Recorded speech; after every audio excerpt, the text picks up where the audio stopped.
Frères et sœurs bien-aimés, chers amis, que la paix et la grâce de notre Seigneur et Sauveur Jésus-Christ soient avec vous tous.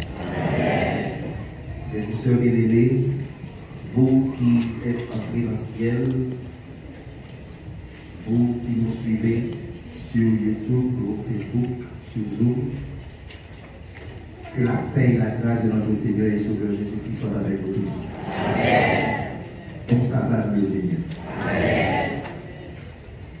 Si j'étais en Israël, je vous le dirais en hébreu, Shabbat Tov. Bon sabbat dans le Seigneur. Amen. Nous sommes dans la maison de Dieu pour l'adorer, le louer. Et nous avons la certitude que Dieu est là. Et l'assurance que nous avons quand il est dans un lieu, il ne sort pas de ce lieu sans guérir, sans délivrer, sans nous assurer le salut.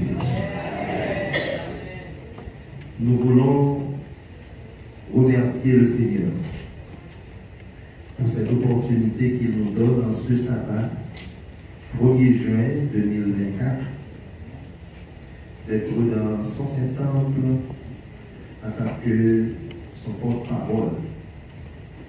Nous nous estimons être le pape qualifié pour cette grande tâche de prêcher la parole de Dieu. Parce que nous sommes pécheurs, des vils pécheurs. Nous remercions la présence de son Esprit Saint qui nous anime et qui nous a dotés de l'intelligence pour pouvoir nous réunir ici dans le but de rencontrer notre Père Céleste. Croyez-vous que Dieu est là, frères et sœurs? Nous voulons remercier le pasteur de l'église, le pasteur Noélis, qui n'est pas présent pour ce matin, mais je sais qu'il est présent en esprit, qui nous a appelés pour nous demander d'être là ce matin. Et nos remerciements vont aussi au corps pastoral qui ont accepté avec joie le choix du pasteur Noélis. Et nous remercions aussi les membres du comité, également, les membres du comité qui ont dû accepter aussi. Et nos remerciements vont aux responsables des ministères personnels et de la prière, qui sont les premiers responsables de l'évangélisation à l'Église, les responsables de l'évangélisation et de la prière. Ils ont accepté le choix des autres dirigeants, le pasteur et le corps pastoral, les membres du comité. Donc, en ce matin, nous sommes là. Ce jour béni, créé par notre Père Céleste, jour mémorial de la création, et j'en suis sûr qu'il a un message important pour chacun de nous. Chacun de nous qui se trouve ici en ce matin dans sa maison. Et ce dernier va être basé sur sur trois axes. Trois axes. Et une foi au milieu de l'adversité qui se tourne vers Dieu. Une foi au milieu de l'adversité qui se tourne vers Dieu. Une sensibilité qui s'associe à la volonté de Dieu et la relation de l'Éternel avec son peuple dans cet état misérable. C'est sur ces trois axes que notre message va se porter pour vous entretenir en ce sabbat. Et vous savez que le contexte de ma présence en ce matin, c'est pour vous entretenir en préparation d'une semaine de prière, préparation d'église pour la campagne d'évangélisation qui va être prêchée par le pasteur de Del Michel. C'est sûr que je réclame avec beaucoup d'humilité la présence de l'Église, que ce soit en présentiel, que ce soit de manière virtuelle. Que vous soyez à la maison, vous brancherez sur le Zoom, sur YouTube, pour écouter et pour vous préparer à la réalisation de ce grand mandat qu'est la prédication à Montréal, parce que nous avons cette mission de prêcher la bonne nouvelle à toute la création. N'est-ce pas vrai, Michel? C'est cette mission que nous avons. Nous ne sommes pas là pour manger, pour boire, pour travailler, pour dormir, pour nous réveiller, pour mourir. Non, ce n'est pas ça notre mission sur la terre. Nous sommes là premièrement pour louer le Seigneur et nous sommes là pour prêcher la parole de Dieu. Donc, Dieu a fait tout pour nous et ce qu'il nous a demandé, arrangeons-nous pour l'accomplir pour lui. Dites-vous, au cours de cette semaine, depuis mon existence à l'Église, combien d'âmes que je rentre à l'Église pour Dieu? Combien de fois que je me suis tenu par devant une personne pour lui dire que Jésus l'aime?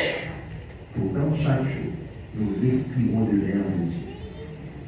Chaque jour, nous mangeons la nourriture de Dieu. Nous buvons de l'eau, du jus, les fruits de l'Éternel. Nous les mangeons tous chaque jour.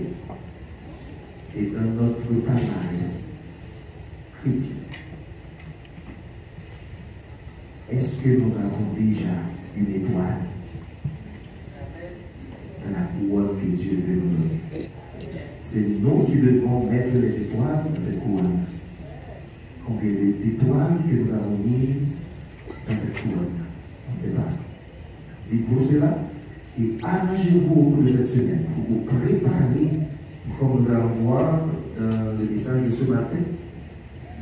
C'est vrai que nous n'avons pas beaucoup de temps parce qu'on nous donne un examen de 25 minutes environ pour passer avec vous. Je sais que vous allez m'accorder environ 1 heure de temps. Si je vous relâche à 1 heure, ça ne va pas vous déranger. Vous dites non? Est-ce que ça vient du cœur? Je ne sais pas. Pour cette semaine, nous avons un chantème. Et c'est sur ce chantème, c'est avec ce chantème-là que nous allons vous conduire. J'aimerais que nous chantions une strophe pour nous prédisposer. Parce que c'est notre inspiration, c'est notre source d'inspiration. Nous demandons aux responsables, entre nos chants, de chanter avec nous une strophe seulement.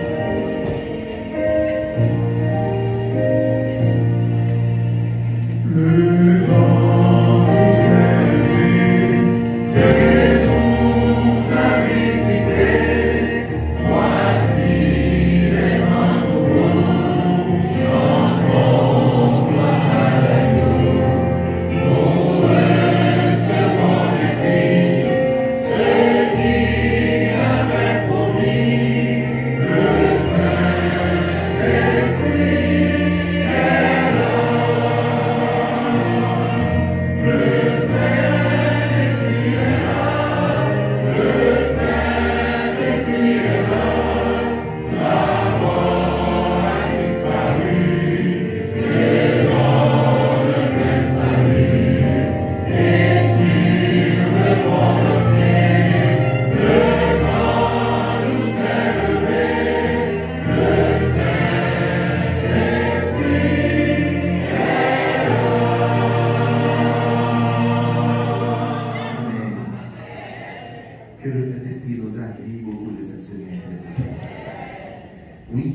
grand jour s'est levé, Dieu nous a visités. Nous voulons demander à notre Père de nous visiter au cours de cette semaine et de nous accorder la présence de son Esprit Saint. Et le message de ce matin a pour titre « Es-tu prêt pour l'accomplir ?» Es-tu prêt pour l'accomplir? C'est un titre personnel. La réponse doit être personnelle aussi. Parce que c'est à la deuxième personne du singulier. Es-tu prêt? Je pourrais poser la question au pluriel pour dire êtes-vous prêt? Mais pendant que j'ai dit es-tu prêt, vous pouvez aussi me dire es-tu prêt, Régala? Donc je dois aussi me préparer pour l'accomplir. En ce jour béni, frères et sœurs, comme nous venons de le dire, nous allons avoir trois axes. Et pour mieux comprendre ces trois axes du chapitre du livre des Juges, étant donné que le texte se trouve dans Juges chapitre 6, le verset 14, nous n'allons pas le lire maintenant, parce que pour mieux comprendre le chapitre 6, le verset 14 du chapitre 6, il faut se rendre compte du chapitre 5. Au chapitre 5, à méditer sur ce dernier, l'effet d'une œuvre semblable de cet esprit est de présenter le peuple comme étant de bonne volonté. Le peuple comme étant de bonne volonté. Et toutefois, l'Esprit de Dieu nous a fait voir que l'effet de l'incrédulité dans lequel a été que plusieurs se sont tenus en arrière, ce qui les a fait manquer à la manifestation et à l'expérience de la toute-puissance de Dieu. Nous pouvons essayer de voir ensemble au chapitre 5, le verset 2. Qu'est-ce qu'il est dit? Au chapitre 5, verset 2, et si on pourrait lire à partir du verset 1er, en ce jour-là, Déborah chanta ce cantique avec Barak, fils d'Abinoam. Et des chefs se sont mis à la fête du peuple en Israël. Et le texte nous dit, le peuple s'est montré prêt à combattre. Et qu'est-ce qu'ils disent? Bénissez-en l'Éternel. Et le verset 16 et 17, il est dit, pourquoi es-tu resté au milieu des étables à écouter le bêlement des troupeaux au ruisseau de Ruben? Grandes furent les délibérations du cœur. Et le verset 17, Galaad, au-delà du Jourdain, n'a pas quitté sa demeure. Pourquoi Dan s'est-il tenu sur les navires? Hazer s'est assis sur le rivage de la mer et s'est reposé dans ses bords. Malheureusement, nous n'avons pas assez de temps pour décortiquer les versets. Mais c'est l'œuvre semblable du Saint-Esprit qui est présenté le peuple comme étant de bonne volonté. Oui. L'Esprit de Dieu réellement nous a fait voir l'effet de l'incrédulité dans lequel a été que plusieurs se sont tenus en arrière.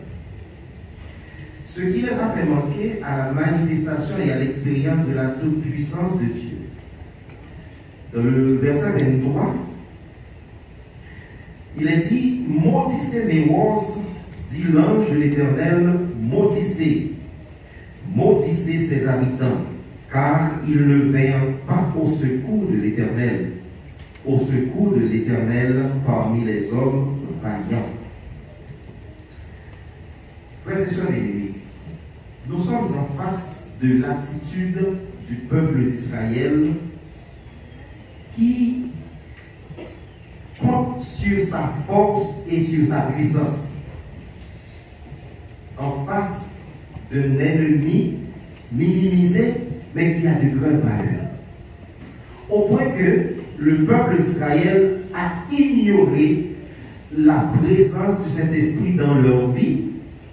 Ils ignorent, le peuple ignore la puissance de Dieu dans leur vie, donc ils comptent sur sa capacité malheureusement. Par là, le jugement de Dieu va jusqu'à la malédiction où il y avait une réserve complète, un refus de s'associer au peuple dans sa faiblesse. Mais étant un Dieu d'amour, il a fallu qu'il fasse choix d'un instrument par lequel il va délivrer son peuple en détresse. Et il lui donnera de la force et de la foi aussi pour cette grande tâche. Cet instrument humain qui n'est autre que Gédéon. Mais Gédéon, qui était-il? Une petite historicité ou une petite généalogie de Gédéon. D'après la Bible, Gédéon était l'homme le plus petit de sa famille. Et il faisait partie de la famille la plus pauvre en Manassé. Et Manassé était une demi-tribu. Et c'était l'une des plus petites tribus en Israël. Et c'est pourquoi, quand Gédéon a reçu la mission d'aller délivrer le peuple d'Israël, il a hésité. Parce que tout petit comme lui ne peut pas accomplir cette grande tâche. Et au chapitre 6, le verset 1er, nous allons essayer de voir un petit peu rapidement le contexte. Les Israélites, la Bible nous dit, les enfants d'Israël firent ce qui déplaît à l'Éternel, et l'Éternel les livra entre les mains de Madian pendant combien de temps?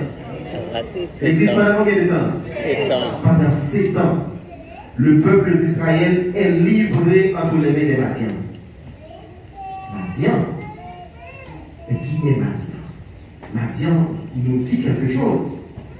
Quand nous voyons Madian, ça nous réfère à une personne très très importante dans la Bible, qui n'est autre que Moïse. Parce que Moïse vient de Madian.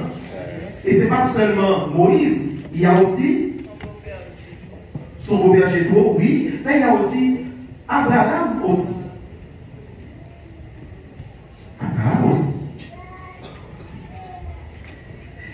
Le peuple d'Israël fit ce qui déplaît à l'Éternel, et l'Éternel les livra entre les mains des Madians pendant 7 ans. Frères et sœurs bien-aimés, il fallait voir cela. Pendant 7 ans, la Bible nous dit, l'histoire nous rapporte que les jardins plantés par le peuple d'Israël sont récoltés par les Madianites. Pendant 7 ans. L'histoire nous rapporte que même de la nourriture, même la cuisson, quand les Israélites font de la nourriture pour leurs enfants, pour se nourrir, les Madianites viennent et prennent les nourritures. Mais à lire la Bible, nous voyons que ça était venu selon la volonté de Dieu. Wow. Dieu a livré son peuple entre les mains des Madianites pendant 7 ans. Le texte me dit quelque chose. Le texte nous dit que les enfants d'Israël crièrent à l'Éternel. Les enfants d'Israël crièrent à l'Éternel. Parce qu'au verset 2, il nous dit, la main de Madian fut puissante contre Israël pour échapper. Alors, fut puissante contre Israël pour échapper à Madian. Et les enfants d'Israël se retiraient dans les ravins des montagnes, dans les cavernes et sur les rochers fortifiés. Et quand Israël avait semé, Madian montait avec Amalek et les fils de l'Orient, ils marchaient contre lui. Et ils campaient en face de lui, détruisaient les productions du pays, jusque vers Gaza, et ne laissaient en Israël ni vivre, ni brebis, ni bœufs, ni ânes, car ils montaient avec leurs troupeaux et leurs tentes. Ils arrivaient comme une multitude de sauterelles. Ils étaient innombrables, eux et leurs chameaux, et ils venaient dans le pays pour le ravager. De la nourriture, les récoltes, les maisons, ils ravagent, ils détruisent les champs des Israélites. L'attitude du peuple de Dieu face à cela. Certaines fois, nous nous sommes écartés de la volonté de Dieu. Et selon l'amour du Tout-Puissant, il est obligé de nous livrer entre les mains de l'ennemi pour savoir que Dieu existe dans notre vie. Il y a quelque chose qui nous arrive dans la vie, ce n'est pas pour une mauvaise raison. Le malheur atteint souvent le juste. Et l'Éternel en délivre toujours. L'ellipse qu'il y a dans ce texte. L'ellipse qu'il y a dans ce texte, quand le malheur atteint souvent le juste, et quand l'Éternel le délivre toujours, c'est quand le juste se tourne vers Dieu pour réclamer sa présence. Et combien de fois nous avons des difficultés et nous nous tournons vers l'ennemi? Et le psalmiste a dit dans Psaume 121, je lève mes yeux vers les montagnes. D'où me viendra le secours? D'où me viendra le secours? Pensons-nous souvent que nos secours viennent de nos parents? Pensons-nous souvent que nos secours viennent d'un ami? Nous pensons souvent que nos secours viennent de proches qui a de l'argent, viennent de nos contacts, viennent de nos capacités. Non.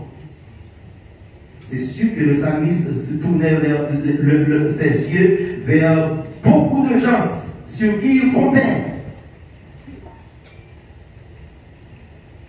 Mais je vous dis en ce matin, frères et sœurs bien-aimés, votre secours dans les moments difficiles, votre secours dans les moments infernals, votre secours dans les attaques de l'ennemi vient de l'Éternel des armées.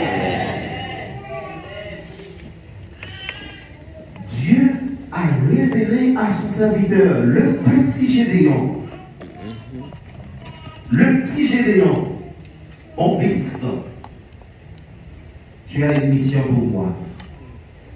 Et Dieu révèle la sensibilité, la conscience du peuple à cause de sa détresse. Il a révélé la sensibilité et la conscience du peuple dans son malheur pour savoir que Dieu existe. Et c'est là déjà là une réponse, mais il les laisse dans leur état. Il n'a pas agi au milieu d'eux en les délivrant rapidement, non. Au verset 12, qu'est-ce qu'il a fait? Au verset 12, l'ange de l'Éternel lui apparut à Gédéon et lui dit, l'Éternel est avec toi, vaillant héros. Ébloui de cette annonce, l'Éternel est avec moi, vaillant héros. Dans tout ce qui m'arrive là, dans tout ce qui arrive à mon peuple là, l'Éternel est avec nous. Non, ne t'inquiète pas. Ne vous inquiétez pas. Dieu regarde. Il est là partout et en tout temps. Il a le contrôle de tout ce qui se déroule sur la terre. Certaines fois, je me pose la question, mais pourquoi Dieu a laissé la situation d'Haïti arriver à ce stade? Mais Dieu a le contrôle d'Haïti, frères et sœurs. Il a le contrôle de nos membres il a le contrôle de notre vie. S'il nous a délivrés et si nous sommes jusqu'à présent en vie, c'est parce que Dieu a le contrôle de tout ce qui se passe dans notre vie. Amen. Dieu dirige notre vie. Dieu dirige son peuple en dépit de toutes les détresses. Dieu a le contrôle de la barre de notre vie, frères et sœurs. Et Gédéon n'a pas pu comprendre cela. Parce que trop de malheur arrive sur le peuple. Ah, la façon dont les Madianites ravagent d'Israël, Dieu est avec nous. Et tu nous appelles vaillants héros, moi qui suis d'une famille pauvre. Moi qui suis d'une famille pauvre et de la famille, je suis le plus petit de la famille. Ma famille est la plus pauvre d'Israël et la tribu de laquelle je viens, elle est une demi-tribu. Et tu m'appelles vaillant héros?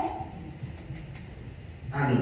Seigneur, si j'étais haïtien, je vous dirais, on passe une bêtise. Parce que la façon dont je suis là, tu ne peux pas dire que je suis vaillant héros. Et c'est ainsi que Dieu appelle Gédéon. L'ange de l'Éternel lui apparut et lui dit, l'Éternel est avec toi. Frères et sœurs, je vous dis à chacun de vous ici présents, je ne sais pas dans quel état vous êtes. Je ne sais pas de quelle situation vous êtes en train de traverser là. Mais je vous assure que Dieu est avec vous. Et je le crois fermement. J'ai beaucoup de témoignages que Dieu est avec nous, est avec moi. Amen. Il a fait ce choix, le choix d'un instrument pour opérer leur délivrance. Et au verset 13, Gédéon lui dit, ah mon Seigneur, si l'Éternel était avec nous, pourquoi toutes ces choses nous sont-elles arrivées? Et où sont tous ces prodiges que nos pères nous racontent quand ils disent l'Éternel ne nous a-t-il pas fait monter hors d'Égypte? Et maintenant, l'Éternel nous abandonne et il nous livre entre les mains de Madian. Et l'Éternel se tourne vers lui et dit, va avec cette force que tu as. Frères et sœurs, une fois au milieu de l'adversité qui se tourne vers Dieu, quand nous examinons un peu l'histoire de Gédéon et les traits de l'esprit de cette délivrance, il est évident que bien des pensées et de sérieuses réflexions s'étaient présentées à Gédéon. Oui. Avant que l'ange lui parlait, mais la visite de l'ange a été l'occasion qui lui a fait formuler et exprimer les pensées dont son cœur était occupé. Gédéon souffrait avec les autres de l'oppression des ennemis de Dieu. Mais cela l'a porté à penser à Dieu quand même. Et c'est pourquoi au verset 11, l'ange lui apparut. Au lieu de dépendre son parti de subir le mal comme un esclavage nécessaire, Gédéon se tourne vers Dieu de préférence. Et l'ange lui dit, l'Éternel est avec toi, n'aie pas peur. C'est ici que nous pouvons voir ce qui préoccupait le cœur de Gédéon. Ce n'était pas sa position à lui, parce que l'ange a transpercé le cœur de Gédéon pour voir sa sensibilité. Il a pu comprendre que Gédéon était sensible pour le peuple. Pas seulement pour sa vie, mais pour le peuple. Et l'ange a visité le cœur de Gédéon. Il a vu cette faiblesse, il a vu cette sensibilité, cette prise de conscience dans le cœur de Gédéon et il vient à lui. Il vient à lui. La relation entre l'Éternel et Israël dans cette situation misérable, c'est la préoccupation de Gédéon à ce moment. Peut-être ne trouve-t-on pas ici la hauteur des promesses faites à Abraham, mais c'est le pouvoir rédempteur de l'Éternel qui se manifeste en faveur d'Israël. C'est aussi un peu le cas de Moïse auquel l'Éternel dit ton peuple et qui répond toujours à l'Éternel, ton peuple. Quand Moïse se trouvait tout dans les difficultés avec le peuple d'Israël en face du peuple de l'ennemi, il vient auprès de l'Éternel pour dire, ton peuple est en difficulté. Seigneur, ton peuple est en difficulté. Et je pense que quand quelqu'un dit à l'Éternel, ton peuple, ton enfant a besoin de toi, Dieu, le cœur de l'Éternel est touché. Seigneur, ton Église a besoin de toi. Seigneur, Montréal a besoin de toi, a besoin que l'évangile soit prêché à Montréal. Seigneur, l'église de Saint-Léonard en ce matin a besoin de ta présence pour accomplir cette grande mission. Nous avons besoin de la toute puissance de Dieu pour accomplir cette grande œuvre qu'est la prédication de la parole de Dieu. Oui, au bureau, à l'hôpital, à l'école, dans la rue, à la maison, par téléphone, sur les réseaux sociaux, nous devons prêcher la parole de Dieu, frères et sœurs. Mais pour ce faire, nous avons besoin de cette assurance auprès de Dieu.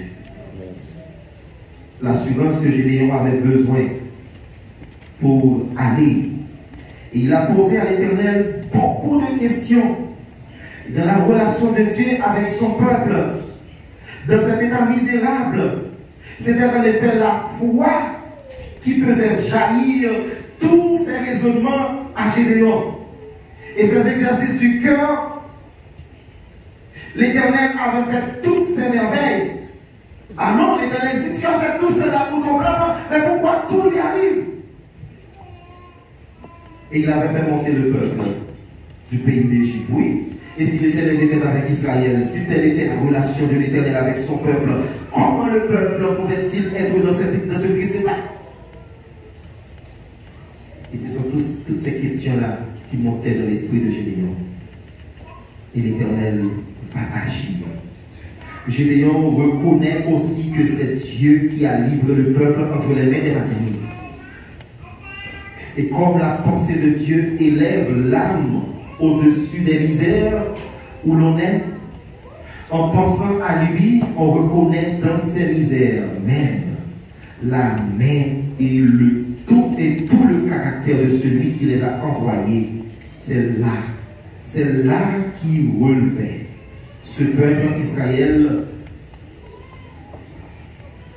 pour avoir cette délivrance à travers Gédéon. Et Gédéon s'est livré entre les mains de Dieu pour aller accomplir cette grande mission. Et ce que je veux vous dire en ce matin, nous avons un évangile à proclamer à Montréal. Nous avons une mission à accomplir à Montréal, qui est la prédication. Et l'Éternel a fait cette déclaration à Gédéon et il veut le faire aussi à nous en ce matin.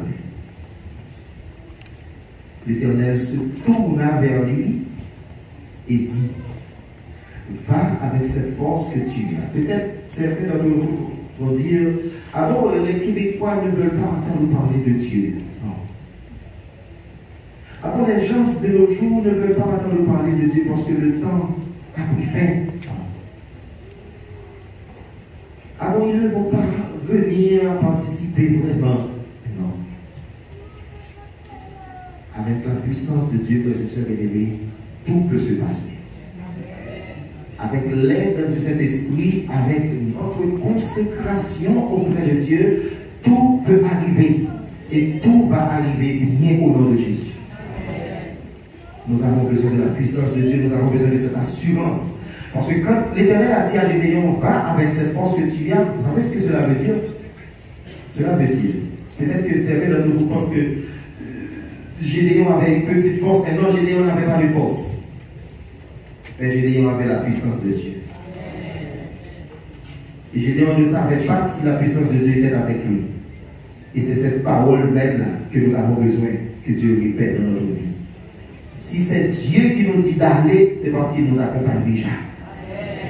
Si c'est Dieu qui nous envoie, c'est parce qu'il est toujours à nos côtés. D'ailleurs, il le dit, il savait que la mission ne serait pas facile. C'est pourquoi il a assuré sa présence constante auprès des disciples en disant, allez, faites de toutes les nations des disciples, les baptisant au nom du Père, du Fils et du Saint-Esprit. Et voici, je suis avec vous. Ça, ce n'est pas un présent. Ce n'est pas un futur proche, ni très proche. Mais c'est le temps de l'aoriste en grec, qui est le temps de la permanence. Et l'injonction qui est faite dans le texte va, marche premièrement avec une visite de l'ange de Dieu auprès de Gédéon. C'est déjà le premier bénéfice. Gédéon a reçu la visite du Tout-Puissant. Je ne sais pas comment est votre cœur pour recevoir la visite en ce matin. Et deuxièmement, c'est que Gédéon a reçu une ordre. C'est un ordre. L'ordre marche avec une promesse. Gédéon a reçu cet ordre, un ordre, va. Ça, c'est l'injonction. Ce n'est pas non plus. Ce n'est pas non plus un impératif. Mais c'est encore un aoriste qui dit que tu devrais déjà y aller. Parce que j'étais déjà avec toi. Et comme il dit au peuple de Dieu, quand Jésus montait et dit allez faire de toutes les nations, les baptisants, c'est-à-dire, c'est pas on les baptisants qu'on reçoit le Saint-Esprit, mais le Saint-Esprit s'était déjà disposé pour ceux qui recevront le baptême. Et c'est ainsi pour nous-mêmes aussi aujourd'hui. Le Saint-Esprit s'est disposé déjà à nous accompagner. Parce que la mission n'est pas facile, Dieu le savait. La mission n'est pas facile, Dieu le savait, mais il est à nos côtés, et puisqu'il est à nos côtés, la victoire nous sera assurée au nom de Jésus. Amen. Va avec cette force que tu as. C'est l'ordre. La visite délivre Israël de la main des Madianites, n'est-ce pas moi qui t'envoie? Et c'est une commande. Dieu a commandé. Et cette commande marche avec une promesse. N'est-ce pas moi qui t'envoie? C'est-à-dire, il sera toujours à nos côtés. Il est à nos côtés et il sera toujours à nos côtés. Dieu ne nous abandonnera jamais. Et ce que nous devons comprendre pour terminer, nous allons nous préparer au cours de cette semaine pour aller en quête des âmes pour Christ à Montréal. Frères et sœurs, soyez réceptifs à la présence du Saint-Esprit dans notre vie, parce qu'il est déjà disponible et disposé à être en notre compagnie. Nous avons tout bénéficié de Dieu. Et qu'est-ce que nous faisons pour lui? Nous avons tout bénéficié de l'Éternel. Et quel service nous lui rendons déjà? Si nous avons cette opportunité au cours de cette période du mois de juin pour prêcher la parole de Dieu, demandons